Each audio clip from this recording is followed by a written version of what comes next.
ఈరోజు కథ నా నువ్వు నేను రచించిన వారు వనజ గారు. కానీ చివరి క్షణంలో నా ఆత్మ దూకేకుండా కాపాడాడు విరాట్. 5 నిమిషాల్లో వసుతో మాట్లాడతాను అని చెప్పి ప్లాన్ చేస్తాడులే అని ఎగురుకుంటూ విరాట్ వంక హ్యాపీగా చూశాను.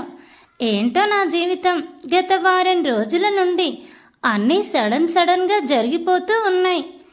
విమల అత్తయ్య నా ఫేస్ చూసి దీనికి కన్ఫామ్గా విరాట్ హెల్ప్ చేస్తాడో అనుకుందో ఏమో. నువ్వు మాట్లాడే ముందు నేను చెప్పేది కొంచెం విను విరాట్. ఆ అమ్మాయికి 15 ఇయర్స్కి పెళ్లి చేయట్లేదు, 21 పడ్డాయి అండ్ నువ్వు 26. నీకిప్పుడు మీదేమీ చైల్డ్ మ్యారేజ్ కాదు. ఒప్పుకుంటాను, తన స్టడీస్ ఇంకా ఉన్నాయి, ముఖ్యంగా కెరియర్లో సాధించాల్సింది ఇంకా చాలా ఉంది అని. పరిస్థితుల్ని కూడా నువ్వు అర్థం చేసుకో విరాట్ అని విరాట్ని సూటిగా చూస్తూ విమల అత్తయ్య చెప్పడంతో ఓకే మమ్మీ మీ ఇష్టం అని చెప్పేసి నా వైపు చూసి వెళ్ళిపోయాడు విరాట్. అతని చూపుని అర్థం చేసుకొని విరాట్ వెనకే నేను కూడా రూమ్లోకి వెళ్తే అప్పటికీ కొంచెం అక్కడక్కడ గాయం మళ్ళీ వచ్చినట్టు ఉంటే కుర్తా తీసేసి ఉన్నాడు విరాట్. వాటిని చూసి కంగారుగా దగ్గరికి వెళ్ళిన నేను విరాట్ తిరుగు, గాయం మళ్ళీ బ్లడ్ వస్తుంది అని చెబితే క్లీన్ చేయంటూ నా వైపు తిరిగి నిలుచున్నాడు విరాట్. వాటిని నీట్గా క్లీన్ చేసి మళ్ళీ బ్యాండేజ్ అద్ది కాసేపు గాలికి అలాగే ఉండమని చెప్పాను. కానీ విరాట్ తల వెనక్కి తిప్పి నా వైపు చూస్తూ ఉన్నాడు. ఏమైంది విరాట్, ఎందుకలా చూస్తున్నావు అని నేను అడిగితే కింద అమ్మ చెప్పింది నీకు ఓకేనా వసు అని అడిగాడు. ఏమో విరాట్ నాకు తెలియడం లేదు, అంతా అయోమయంగా ఉంది. నేను నిన్ను లవ్ చేస్తున్నాను, కరెక్టే, నాకు నువ్వు కావాలి, లైఫ్ లాంగ్ కావాలి. కానీ ఇంకా బీటెక్ సెకండ్ ఇయర్లోనే పెళ్ళి అంటే ఆ వెంటనే పిల్లలు వాళ్ళ చదువులు అని నేను ఒక ఫ్లోలో వెళ్ళిపోతూ ఉంటే హలో పాప కాస్త ఆగు, నిన్ను ఎవరిక్కడ పిల్లల వరకు అడగటం లేదు, పెళ్లి కోసం మాత్రమే అడుగుతున్నారు, కొంచెం బ్రెయిన్ వాడవే అని మళ్ళీ తల మీద మొట్టి నా వైపే చూశాడు. అంటే ఇక పెళ్ళైపోతే పిల్లలు అవన్నీ ఉంటాయి కదా విరాట్, అన్నీ హెడేక్స్, అవన్నీ నా వల్ల కాదు. హ్యాపీగా నేను చదువుకొని తర్వాత మాస్టర్స్ చేసి తర్వాత మంచి జాబ్ తెచ్చుకొని మెల్లిగా ప్రోగ్రెస్ అవుతూ ఒక టీం లీడర్ అయిపోయి తర్వాత ఒక కంపెనీ సీఈఓన్ అయిపోయి నా సొంత సేవింగ్స్తో మా నాన్నకి ఒక కారు అన్నిట్లో చెప్తూ ఉంటే ఈసారి 2 సార్లు మొట్టి ఏ మెంటల్, ఇప్పుడు కూడా నువ్వు సీరియస్గా ఉండటం నేర్చుకోకపోతే ఇంకెప్పుడు థింక్ చేస్తావే, నేను పక్కన లేకపోతే నీ బ్రెయిన్ బాగా షార్ప్గా పనిచేస్తూ ఉన్నట్టుంది. సరేలే, ఇక నుండి నీకు దూరంగానే ఉంటే అప్పుడైనా కాస్త ఆ లోపల ఉన్న బ్రెయిన్ పెట్టి వాడతావేమో అని విరాట్ సీరియస్ అయితే సీరియస్ అవ్వకు విరాట్, నిజంగానే నాకు భయం వేస్తుంది అని ఏడుపు ముఖం పెట్టుకున్నాను నేను. ఫస్ట్ ఆ చెత్త బ్రెయిన్ వాడటం బంద్ చేయి అని చెప్పి వెనకున్న నన్ను ముందుకు తీసుకొచ్చుకొని అతనికి దగ్గరగా కూర్చోబెట్టుకున్నాడు విరాట్. పండు అని పిలవలేదులేండి, వసు అని పిలిచాడు. అమ్మ ఇంత ఇదిగా చెప్తుంది అంటే ఎందుకో అర్థం చేసుకో, నీ బ్రెయిన్ని కాదు మనసుని అడుగు. నీ చదువుకు ఇంట్లో ఎవరైనా ఇప్పటి వరకు అడ్డు చెప్పారా? లేదు కదా, పెళ్ళైన తర్వాత కూడా నువ్వు హ్యాపీగా నీ స్టడీస్ కంటిన్యూ చేసుకో అని చెప్పాడు విరాట్. ఓకే అన్నట్టు తల ఊపేసి నీ కోసం ఏమైనా తీసుకురానా విరాట్ అని అడిగితే వద్దు, ఇందాకే ఫ్రూట్స్ తిన్నాను, కాసేపు పడుకుంటాను అని చెప్పి విరాట్ అలాగే షర్ట్లెస్గా పడుకున్నాడు. ఇక నేను అక్కడ చేసేదేమీ లేక కిందికి వచ్చాను. గార్డెన్లోకి వెళ్దాం, కొంచెం ప్రశాంతంగా ఉంటుంది అని నేను అనుకునే లోపు అమ్మ నన్ను బయటికి లాక్కెళ్ళిపోయింది చెయ్యి విడిపించుకుంటూ. ఏంటి సునీత, ఏమైంది అని నేను అడుగుతున్నంతలో పండు నీ పెళ్లి కోసం కంప్లీట్ రైట్స్ నీకే ఇచ్చాము, కాదనను, నువ్వేమనుకుంటున్నావో ఫస్ట్ అది చెప్పు అని మా సునీత అడిగితే ఏమో సునీత నాకేం అర్థం కావట్లేదు, నిజంగా పిచ్చి పట్టినట్టు ఉంది అని నేను చెప్తే ఒకటి చెప్తాను అర్థం చేసుకోరా, నాన్నకు నీ వల్లే స్ట్రెస్ అనుకుంటున్నా అని మా సునీత అనడంతో వాట్, నా వల్ల నేనేం చేశాను మా అని అసహనంగా అడిగితే నువ్వేదో చేశావని కాదమ్మా. పిల్లకి ఏం తెలీదు, సరిగ్గా పని రాదు. ఇన్ని సంవత్సరాలు మన ఇద్దరి మధ్యనే పెరిగింది. ఇప్పుడు బయటికి వెళ్తే ఎలా బ్రతుకుతుందో. విరాట్ ఉంటాడు, కానీ నువ్వెలా బ్రతుకుతావో అన్నదే మీ నాన్న టెన్షన్. ఇంకా అందులో మొన్న విరాట్కి సడన్గా అలా యాక్సిడెంట్ జరిగేసరికి అతనికి ఏమైనా అయితే నీ పరిస్థితి ఏంటి అని ఆలోచిస్తూనే నిన్నటికి ఆ పరిస్థితి తెచ్చుకున్నాడు మీ నాన్న. చదువు నువ్వు ఎంతవరకైనా చదువు, ఏం చదువుతా అన్న విరాట్ అయితే వద్దు అనలేదు కదా. పండు ప్లీజ్ అర్థం చేసుకో అని అమ్మ అడిగేసరికి బేసిక్గా మా సునీత నన్ను ఏమీ అడగదు. ఏమనలేక తలొప్పి లోపలికి వస్తే కిచెన్లో ఉన్నారు విమల అత్తయ్య. ఆవిడతో మాట్లాడితే ఏమైనా యూజ్ ఉంటుందా, ఆంటీ ఏమైనా నాకు మంచి సజెషన్ ఇవ్వగలరా అని అనుకుంటూ కిచెన్లోకి వెళ్ళి అత్తయ్య అని పిలిచాను నేను. అటువైపు తిరిగి వంట చేస్తున్న అత్తయ్య నా వైపు చూస్తూ చెప్పమ్మా అని అన్నారు. కానీ ఎప్పుడు గంభీరంగా ఉండే అత్తయ్య కళ్ళలో నీళ్లు తిరుగుతున్నట్టు అనిపించింది.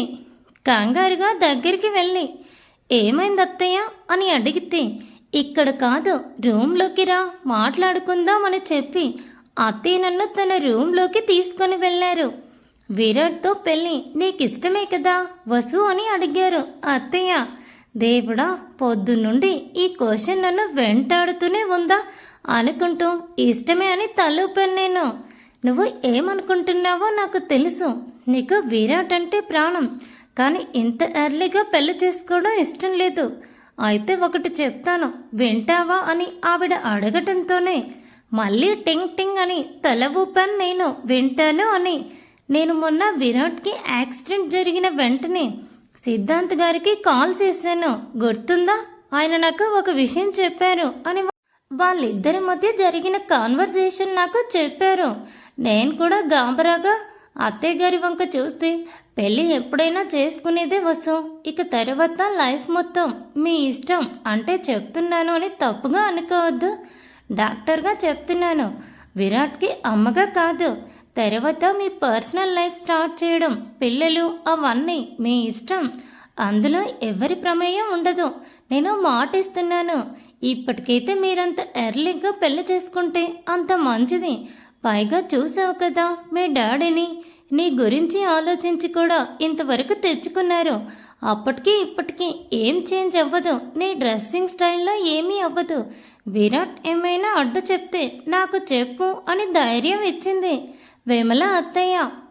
వామ్మో, ఈవిడికి నా మీద ప్రేమ రోజు రోజుకి పొంగి పొర్లిపోతుంది అనుకుంటూ ఇంకేముంది లేండి, అందరూ కలిసి నన్ను ఒప్పించడానికి చూస్తున్నారుగా, అలాగే కానివ్వండి అంటూ సరే అత్తయ్య అని మెల్లగా చెప్పేసి బయటికి రాగానే ఈసారి సాత్విక వదిన నన్ను తన రూమ్లోకి లాక్కెళ్ళింది.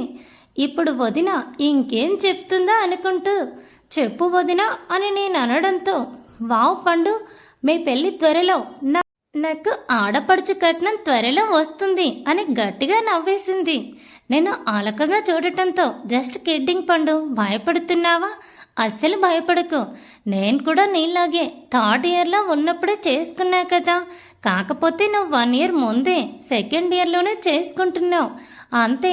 తర్వాత అన్నయ్య నిన్ను డెఫినెట్గా కాలేజ్కి పంపిస్తాడు. నువ్వు కాలేజ్లో ఉండగానే నీకు అన్నయ్య కంపెనీలో జాబ్ వచ్చేస్తుంది.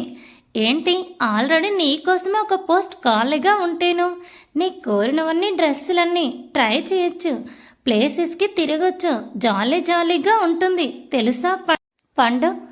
వదిన దగ్గరికి వచ్చి అన్నింటికి మించి నాకు దగ్గరగా వచ్చి గుసగుసగా చెబుతూ మన జోలికి ఎవ్వడు రాడు అని కన్ను కొట్టింది. అమ్మ దేవుడు, ఇప్పుడు గుర్తొచ్చింది నాకు ఆ వీరా గురించి.